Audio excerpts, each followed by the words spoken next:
Bonjour à toutes et à tous et bienvenue dans ce nouveau numéro du magazine international de LN24 que nous consacrons cette semaine à l'offensive militaire turque menée depuis une semaine dans le nord de la Syrie contre les forces kurdes. Une offensive aux conséquences multiples, dramatiques et imprévisibles.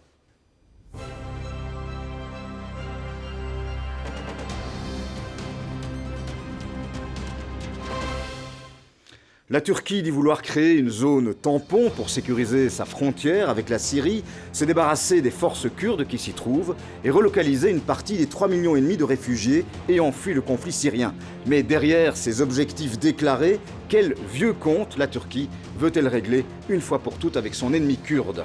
Qui sont ces organisations kurdes que le président Erdogan veut éradiquer ?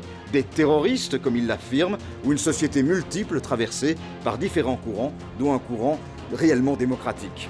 Cette nouvelle guerre dans la guerre en Syrie provoque déjà des effets en cascade. Les Kurdes, alliés à la coalition internationale, s'allient avec Bachar el-Assad, leur ennemi d'hier.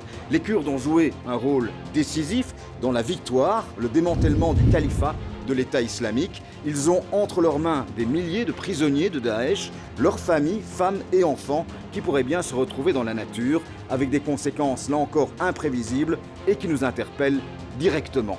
Et puis, pourquoi réellement les Américains ont lâché leur allié kurde, les laissant à la merci de la puissante armée turque, et quelles peuvent être les conséquences en cascade de ce que les Kurdes appellent une trahison sur le rapport de force dans les grandes puissances dans la région. Depuis donc une semaine, le 9 octobre, au chaos de 8 années de conflit syrien et 6 ans de lutte contre l'État islamique et ses atrocités, s'est rajouté donc ce nouveau drame avec le début d'une offensive massive de l'armée turque aidée par les milices islamistes syriennes contre les forces turques présentes le long de sa frontière au nord-est de la Syrie. Aujourd'hui, l'effet domino de cette intervention tant redoutée se déroule sous nos yeux. L'avancée turque a fait déjà des dizaines et des centaines de victimes. Les forces kurdes, lâchées par leur allié américain, s'allient à Bachar el-Assad, qui reprend pied, ainsi que les alliés russes sur des territoires qu'ils avaient perdus. Les milliers de prisonniers survivants, des combattants de l'État islamique, menacent de se retrouver sans gardien et Daesh défait pourrait profiter de ce chaos généralisé pour se regrouper et éventuellement d'ailleurs pour repasser à l'offensive. Alors, pour parler de ce problème et ce nouveau conflit, 4 invités pour mieux comprendre les enjeux. Alors, je vous propose d'abord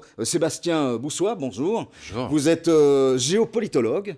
Alors, vous avez sorti un livre il y a 3 semaines qui s'appelle Daesh, la suite. Alors, on est en plein dans l'actualité, aux éditions de l'Aube. Vous donnez des cours également à l'Université libre de Bruxelles. Georges Dallemagne, vous êtes député CDH et vous êtes sans doute l'homme politique belge qui connaît le mieux le problème kurde. Vous êtes rendu à de nombreuses reprises au Kurdistan. Et ce mercredi, d'ailleurs, vous participez également à plusieurs commissions qui ont trait à ce problème ici au Parlement fédéral. Madeleine Guillot, bonjour. Bonjour. Vous travaillez avec le délégué aux droits de l'enfant, oui. Et donc vous connaissez parfaitement bien la problématique donc, de ces femmes et de ces enfants qui aujourd'hui se trouvent dans les camps au nord de la Syrie, susceptibles ou non, on le verra, soit de se retrouver dans la nature, revenir ou pas ici en Belgique. C'est une des problématiques complexes, conséquences de ce nouveau conflit sur place.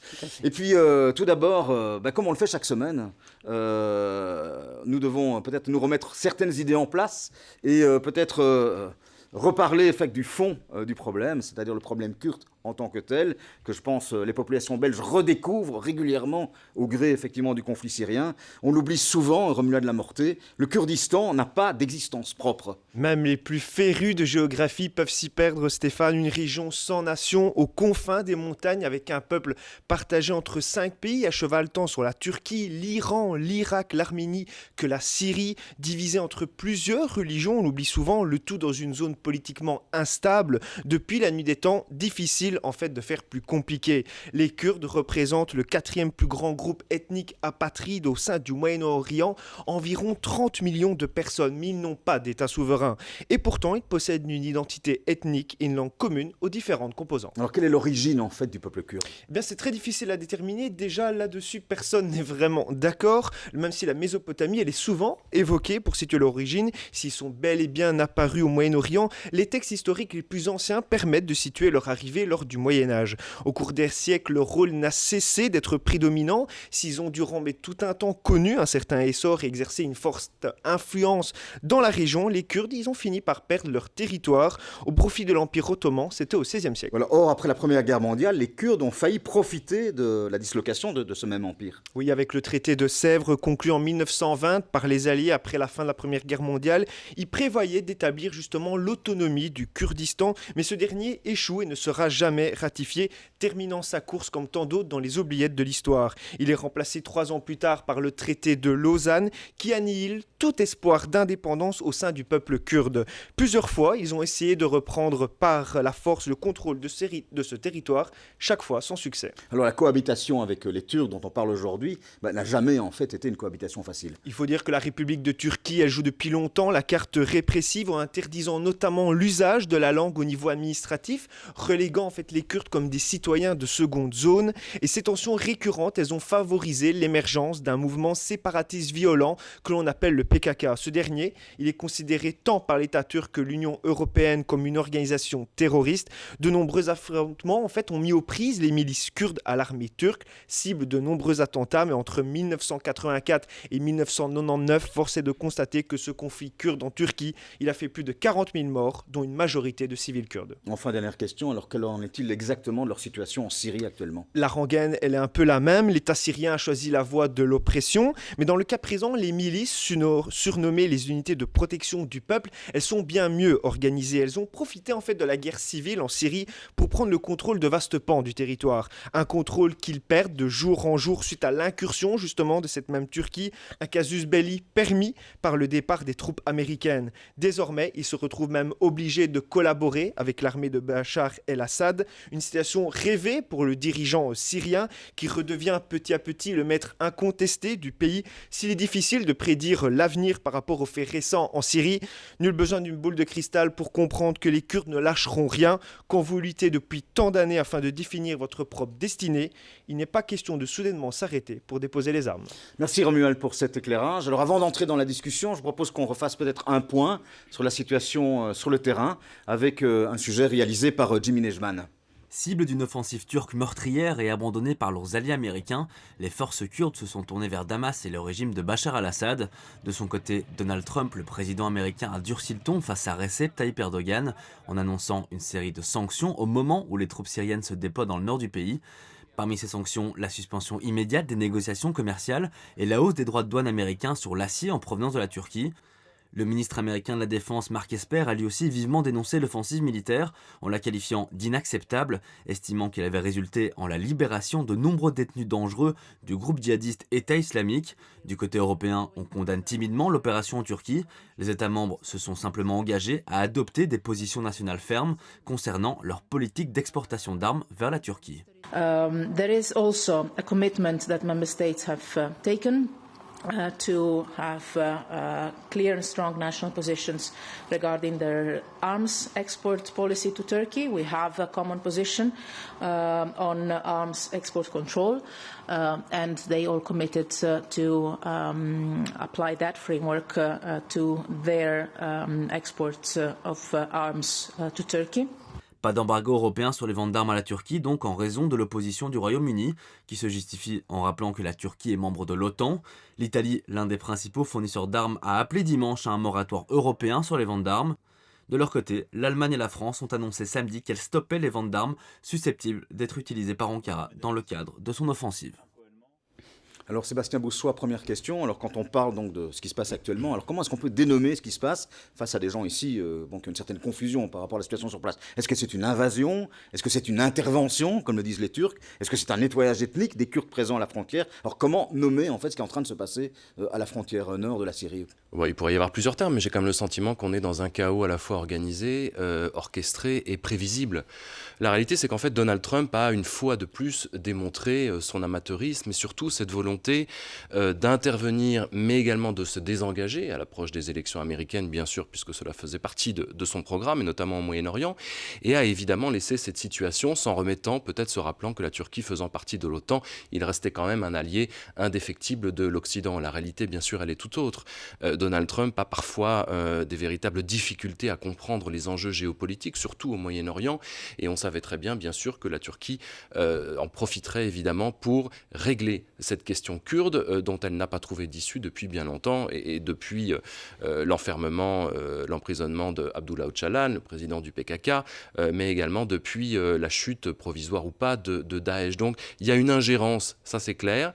Il y a une rupture de la souveraineté syrienne, mais qui est un classique depuis 2011.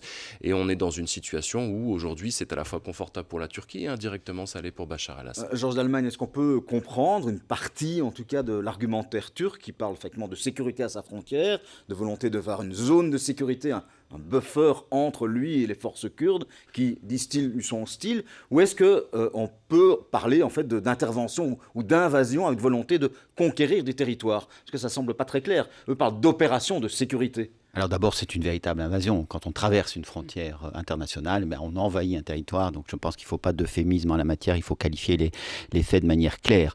Deuxièmement, c'est parfaitement illégal au regard du droit international. Rien n'autorise la Turquie, au regard du droit international, d'intervenir en Syrie, que ce soit à travers la Charte des Nations Unies, à travers le traité de l'Atlantique Nord, dont la Turquie fait partie, à travers toute une série de dispositions. C'est un acte parfaitement illégal.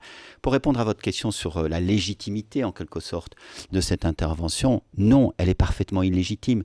Il faut rappeler que les Kurdes sont divers, qu'il y a effectivement des sympathies entre les différents groupes, parfois des hostilités. Moi, j'ai connu, quand j'étais Médecins sans frontières, des guerres civiles entre certaines factions kurdes, notamment en Irak. Elles ont toute leur autonomie, elles ont toute leur personnalité politique propre, et les Kurdes de Syrie n'ont jamais été une menace pour la Turquie. Ils avaient déjà bien trop à faire avec le régime de Bachar al-Assad, avec l'État islamique, avec des milices islamistes en Syrie, pour se préoccuper de ce qui se passait en Turquie. Et donc, en réalité, il n'y avait absolument pas de menace qui pesait sur la Turquie de la part du PYD. Et si tant est qu'il y avait eu une menace, encore une fois, oui, il y a le principal mouvement en fait kurde présent. Oui, c'est ça. Syrie, donc ces Kurdes syriens n'ont jamais représenté la moindre menace. Il n'y a jamais eu le moindre rapport disant qu'ils représentaient une menace, et certainement pas une menace terroriste à l'égard de la Turquie. Et si tant est qu'elle représentait une menace, il y a de nouveau toute une série de dispositifs et de mécanismes qui existent dans le droit international. Ils auraient pu saisir le Conseil de sécurité, ils auraient pu convoquer un sommet OTAN, ils auraient pu demander à des organisations spécialisées d'aller sur le terrain, de vérifier. Vous savez, moi, comme parlementaire, quand il y a des pays qui estiment qu'ils sont l'objet de menaces, d'attaques de leur territoire, ils font bien souvent appel à nous pour aller voir sur le terrain la réalité de ces menaces. J'ai par exemple été en Ukraine récemment pour voir ce qui se passait du côté du front entre la Russie et l'Ukraine. La Turquie n'a jamais fait cela parce qu'elle aurait été bien en peine de démontrer qu'il y avait une véritable menace sur son territoire. Donc effectivement, c'est une invasion, elle est illégale, elle est illégitime, et il s'agit effectivement d'un nettoyage. Pour rester un moment sur les Kurdes eux-mêmes, vous parliez vous-même de diversité dans les mouvements kurdes. Est-ce qu'il n'y a pas une vision quand même un peu angélique de notre côté, où on aime bien effectivement voir les choses en blanc ou en noir? On présente aujourd'hui les Kurdes comme étant effectivement les alliés des Occidentaux qui ont débarrassé en fait Daesh du territoire en fait syrien et irakien, mais il y a effectivement plusieurs mouvements au sein du mouvement kurde. Or, ce dont parlent les Turcs aujourd'hui, c'est du PKK, donc le mouvement qui est le plus violent, en faisant un lien entre le PKK et voilà. Alors, est-ce que c'est un amalgame, ou est-ce qu'il y a, justement, dans la diversité kurde, quand même des antagonismes ou des contradictions qui, à nouveau, pourraient justifier des craintes sécuritaires de la part de la Turquie? Je crois qu'il y a une inquiétude fondamentale de la part de la Turquie qu'il y ait à un moment une sorte de grand regroupement transnational de l'ensemble des Kurdes, même si les choses paraissent extrêmement compliquées, tout simplement parce que l'histoire a à la fois permis une certaine indépendance, autonomie, des Kurdes côté irakien, le Kurdistan, mais également du côté syrien, une forme, entre guillemets, d'un peu plus d'autonomie, ce qui n'a jamais été autorisé et toléré du côté turc. Donc on est véritablement dans une sorte de mythologie, probablement de fake news. Je rebondis sur ce que vous disiez, je crois que le contexte géopolitique aujourd'hui l'autorise. Si Erdogan se permet de faire ça, c'est qu'il a eu le feu vert du gendarme du monde, et qu'aujourd'hui, dans un contexte international totalement transformé, on peut critiquer Donald Trump, on peut dire que c'est un imbécile ou quoi au caisse, mais cet homme-là seul est en train de transformer la géopolitique mondiale parce qu'il fait fi du multilatéralisme, il fait fi des Nations Unies, il fait fi de ce droit construit depuis 1945. Et donc du coup, ma foi, si on peut intervenir sans même passer par ce droit international qui est censé aujourd'hui régir le multilatéralisme, on est aujourd'hui revenu à un système de bilatéralisme multilatéralisme et de relations d'État à État. Quand on est menacé, on décide d'intervenir et ce n'est pas Donald Trump qui montre le meilleur exemple. Alors, je vous propose que s'interrompre un instant et faire une première pause. On se retrouve pour cette deuxième partie où on parlera justement de l'évolution de ces alliances sur le terrain.